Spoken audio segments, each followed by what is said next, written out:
जया बच्चन आज राजनीति में सक्रिय हैं, लेकिन आज भी फिल्मों में चुनिंदा रोल करने से वो पीछे नहीं रहती।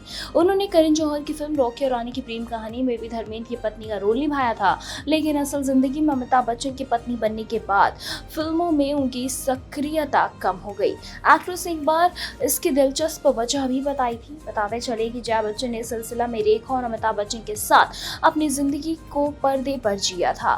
फिल्म 1981 में रिलीज हुई थी, जिसके 2 साल बाद उन्होंने अमिताभ बच्चन के साथ अपने रिश्ते, परिवार और करियर से तमाम सवालों के दिलचस्प जवाब दिए थे।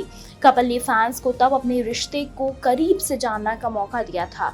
दरअसल जया बच्चन ने जब बीबीसी से यानी कि उनसे पूछा गया कि उन्होंने फिल्म से दूरी बनाई है, तो उन्होंने मजाक में कहा कि घर में उनका वक्त 3 बच्चों की परवरिश में बीत रहा है। जया बच्चन ने अमिताभ बच्चन की ओर देखा तो उन्होंने स्पष्ट किया कि ये 3 बच्चे दरअसल अभिषेक बच्चन, श्वेता बच्चन और यकीनन अमिताभ बच्चन है। जया ने फिल्मों में कमबैक को लेकर ये भी कहा, नहीं शुरू तो नहीं किया, 3 बच्चे संभालने पड़ते हैं जो मुझे। जया ने जब होस्ट से पूछा कि 3 कौन कौन से बच्चे हैं, तो इस पर अमिताभ बच्चन बोले थे कि 2 हमारे और 1 मैं।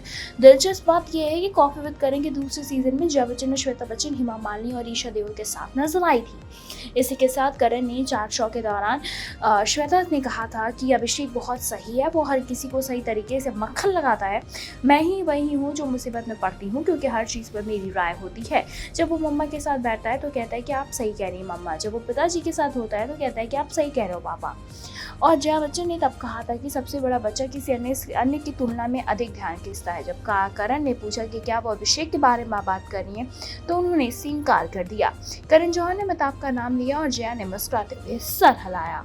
फिलहाल आपके इस पर क्या कुछ रहा, आप हमें कमेंट करके जरूर बताएं। ऐसे तमाम लेटेस्ट खबरों को जानने के लिए जुड़े रहे हमारे साथ और देखते रहे नेक्स्ट लाइव।